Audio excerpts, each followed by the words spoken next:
Kolkata two বৃন্দাবনে যাওয়ার ট্রেনের খাবার বাটোরা কড়াই পনির নিয়ে সকলে মিলে ট্রেনে উঠে পড়লাম। রাতে রাতে বন্ধুরা, কেমন আছো সবাই? আশা করি সবাই ভালো আছো, সুস্থ আছো। সকালবেলা তাড়াতাড়ি করে রান্না বসিয়ে দিয়েছি। 2 ঘন্টা আগে ময়দাটা মেখে রাখছি, আটা ময়দা মিশিয়ে, টক দই আর তার সাথে ময়ামের জন্য রিফাইন তেল, চিনি, পরিমাণ মতো লবণ, তার সাথে একটু খাবার সোডা আর বেকিং পাউডার মিশিয়ে ভালো করে দইটাকে ফেটিয়ে নিয়েছি। তারপর আটার সাথে ভালো করে মিশিয়ে এটাকে রেখে দিলাম।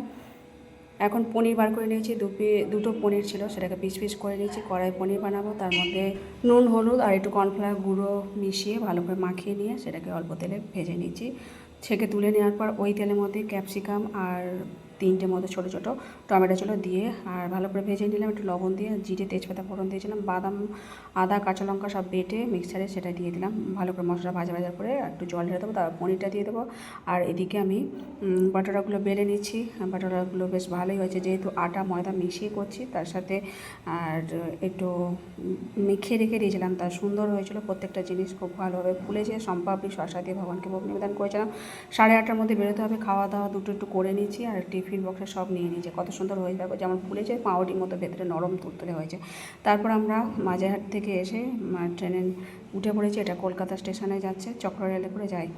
তো প্রত্যেকবার কলকাতা স্টেশন থেকেই যাই, আর এই ট্রেনটা বেশ ভালোই যায়, সেই জন্যে মথুরায় যাবে। আর এটা হচ্ছে গঙ্গার ধার দিয়ে চক্র রেলটা যায়। তারপর আমরা কলকাতা স্টেশনে পৌঁছে যাই, আর 1.5 ঘন্টা আগে পৌঁছে গেছি, কেননা কোথাও যাওয়ার হলে তাড়াতাড়ি করে আগে পৌঁছে যাওয়া উচিত, নইলে একটু টেনশান কাজ করে, ট্রেন আসবে দেরি হয়ে যাবে সেই জন্য। কেন অনেকখানি রাস্তা পার করে জার্নি করে আমাদের আসতে হয় কলকাতা স্টেশনে, সেই জন্য রাস্তায় কোনো জ্যামে আটকে যাতে না পড়ে যায় সেই জন্য। তো এখন আপাতত এসে পৌঁছে গেছি, তাই বসে আছি। ট্রেন আসলে তারপর উঠে পড়ো। তো এখানে ঠান্ডা হাওয়াতে একটু বসে থাকি, আর এটা নিশ্চিন্তে থাকা যায়, নইলে খুব টেনশান হয় রাস্তায় দূর জার্নিতে ট্রেনের টাইম ঠিক মতো যদি না পৌঁছাতে পারে। তো তারপর ট্রেন চলে এসেছে, আমরাও এখন যাচ্ছি ওইদিকে ট্রেনে উঠবো বলে। তো অনেক আগেই চলে এসেছে, আমরা একটু দেরি করেই এসেছি।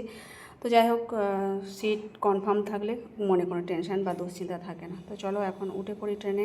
বৃন্দাবন আসতে আমার সবসময় ভালো লাগে, সেটা যখন তখন হলেও ভালো লাগে, কিন্তু এখন একটু টেনশান কম আছে, বাচ্চা কাচ্চার পড়াশোনাতে আমার চাপ নেই, সেই জন্যই চলে এলাম হঠাৎ করে। তো যাই হোক, সিটে উঠে পড়েছি। আর আমাদের সামনেই রাশিয়ান কিছু মাতাজিরা আছে, তো ওরা বাংলা বুঝতে পারছে না, ইংলিশও বুঝতে পারছে না, হিন্দিও ঠিকমতো বোঝে না। তো যাই হোক, ওদের সাথে তেমন কথাবার্তা হয়নি। ওরা দইটা খুব পছন্দ করেছে, ভারতের মিষ্টি দই দাও। তো যাই হোক, ওই বারবার কিনে কিনে খাচ্ছিল। তো আমাদের সেই সকালে একটুখানি 2টো বাটোরা পেয়েছিলাম, খুব খিদে পেয়ে গেছে, এখন প্রায় 1:30টা বাজে। তো তাড়াতাড়ি করে এখন একটু খাওয়া দাওয়া করে নেবো, কারণ আবার সেই ভোরবেলা উঠলে আর ঘুমও হয় না। আর এই যে কড়াই পনিরটা নিয়ে এসেছিলাম টিমবাটি করে, আর এই বাটোটাগুলো নিয়ে এসেছিলাম।